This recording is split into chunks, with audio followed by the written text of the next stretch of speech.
आइए आज की श्रृंखला में सर्वप्रथम प्रार्थना।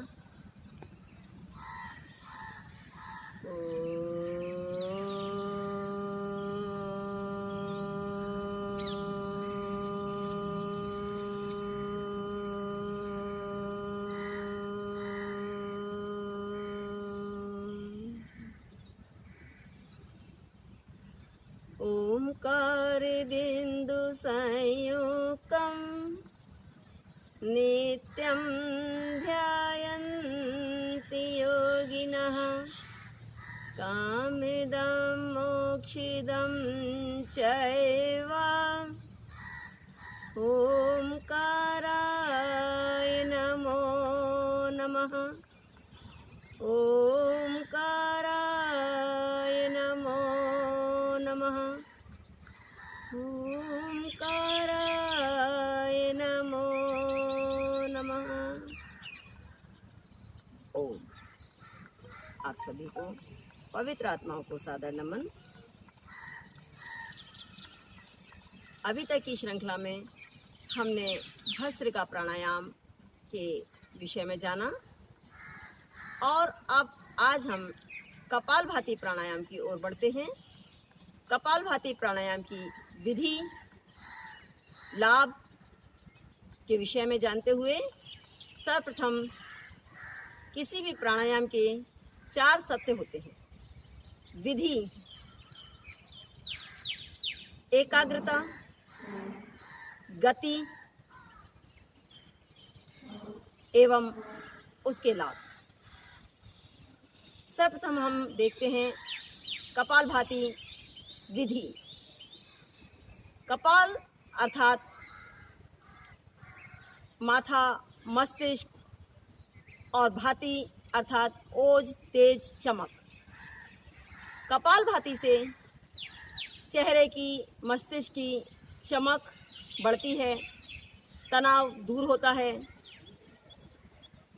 और इसकी विधि के लिए सर्वप्रथम श्वासों को बाहर फेंकना है। यह एक शोधन क्रिया है कपालभाति। इसे प्राणायाम की श्रृंखला में रखा गया है।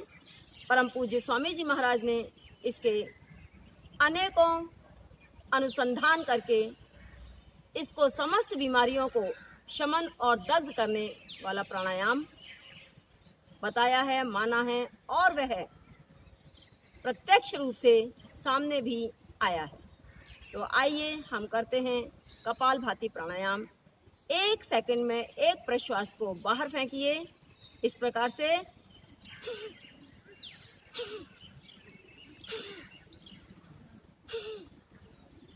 इस प्राणायाम में श्वास को जब हम बाहर फेंकते हैं नाभि अंदर जाएगी। केवल श्वासों को बाहर फेंकने की ओर ध्यान रखिए। जैसे फूंक मारते हैं तो मुंह से फूंक मारते हैं, यहाँ हम नाक से फूंक मारेंगे इस प्रकार से।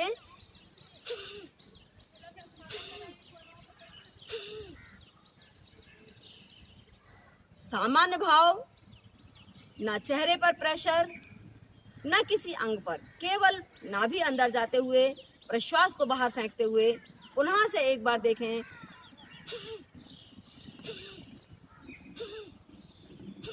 एक सेकंड में एक बार। जिस प्रकार घड़ी की सुई टिक टिक टिक, उसी प्रकार से आप कपालभाति प्राणायाम 1 सेकंड में एक बार, 1 मिनट में 60 बार और 5 मिनट में 300 बार, लगातार 300 टाइम। एक साथ नहीं कर सकते, 60-60 करके करिए। और अभी हम प्रारंभ करते हैं लगातार 1 मिनट के लिए। शुरू करें मेरे साथ।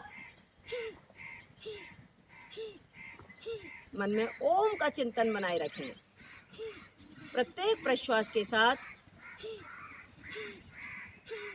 ओम ओम, मन ही मन 1 ओम, 2 ओम, 3 ओम, 4 ओम, 5 ओम, 6 ओम, 7 ओम, 8 ओम, 9 ओम, 10 ओम। इस प्रकार से एक एक प्रश्वास छोड़ते हुए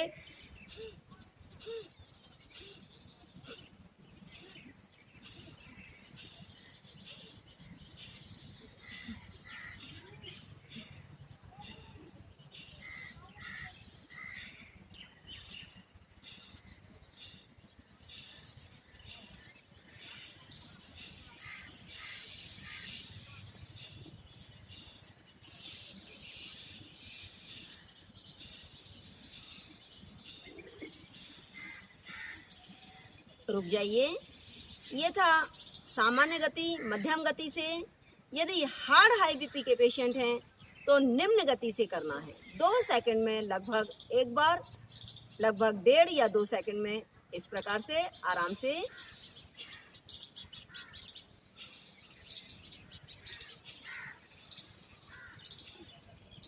विधि वही रहेगी, केवल गति कम हो जाएगी।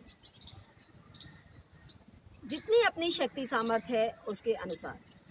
हार्ड हाई बीपी हर्निया के पेशेंट, हर्निया में कपालभाति वर्जित है और मासिक धर्म के समय हमारी बहनों के लिए, बेटियों के लिए भी 3 दिन कपालभाति न करें। गर्भवती माताएं भी कपालभाति न करें। ये इसको सावधानी के रूप में ध्यान रखते हुए कपालभाति सामान्य गति से, निम्न गति से और तीव्र गति से, पूर्ण ऊर्जावान युवा तीव्र गति से भी कर सकते हैं। 1 सेकंड में एक बार सामान्य गति से है तो तीव्र गति से करेंगे तो इसे हम और कम गति में करेंगे। 1 मिनट में लगभग 90 बार या 80 बार, 100 बार भी कर सकते हैं। इस प्रकार से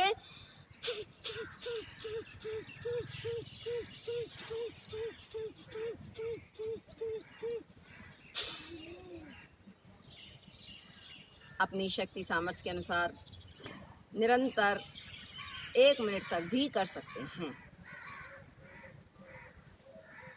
जब हम कपालभाति करते हैं तो नाभि के ऊपर प्रेशर पड़ते हुए हमारी बड़ी आंत, छोटी आंत, पैंक्रियाज, आमाशय और लंग्स तक डायरेक्ट रूप से प्रभावित होते हैं। कब्ज, गैस, एसिडिटी में लाभ मिलता है। उदर संबंधी समस्त विकारों का नष्ट होते हैं। डायबिटीज की समस्या का निदान होता है। किसी भी प्रकार के उदर संबंधी समस्त रोग दग्ध हो जाते हैं, नष्ट हो जाते हैं। निरंतरता बहुत जरूरी है और फेफड़ों की भी शक्ति बढ़ती है। लंग्स इससे मजबूत होते हैं। हमारे लंग्स की छोटी छोटी कोशिकाएं खुल जाती हैं। वायु कोशों में वायु का पूर्ण रूप से प्रवाह हो सके, इस तरह से हमारे पूरे कोशों में ऊर्जा का संचार होता है और वह खुल जाते हैं। इस प्रकार यह कपालभाति प्राणायाम न केवल उदर संबंधी, लंग्स, बल्कि समस्त रोगों का समूल नष्ट करता है। सिर्फ कुछ सावधानियों को रखते हुए यह कपालभाति 5 मिनट से लेके 15 मिनट तक सामान्य श्वसन के लिए, सामान्य स्वास्थ्य लाभ के लिए, और यदि विशेष रोग हैं तो आधे घंटे से 1 घंटे तक कुछ विश्राम करके गैप के साथ सुबह और शाम भी।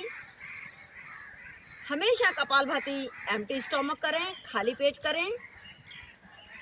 भोजन के पश्चात कम से कम 4 घंटे का गैप होना चाहिए यदि हम शाम को करते हैं तो। और प्रातःकाल पानी पी के, शौच इत्यादि से उदर को साफ करके करें। यदि नहीं भी शौच हुआ है तो पानी पी के हम कपालभाति लगातार करते हैं। कब्ज की इससे निवृत्ति होती है, आंतों में सक्रियता आती है और हमारा कब्ज दूर होता है। इस प्रकार कपालभाति बहुत ही लाभकारी अमोघ औषधि है। 90% रोगों को यह दग्ध कर देता है। शेष प्राणायाम अगली श्रृंखला में। ओम।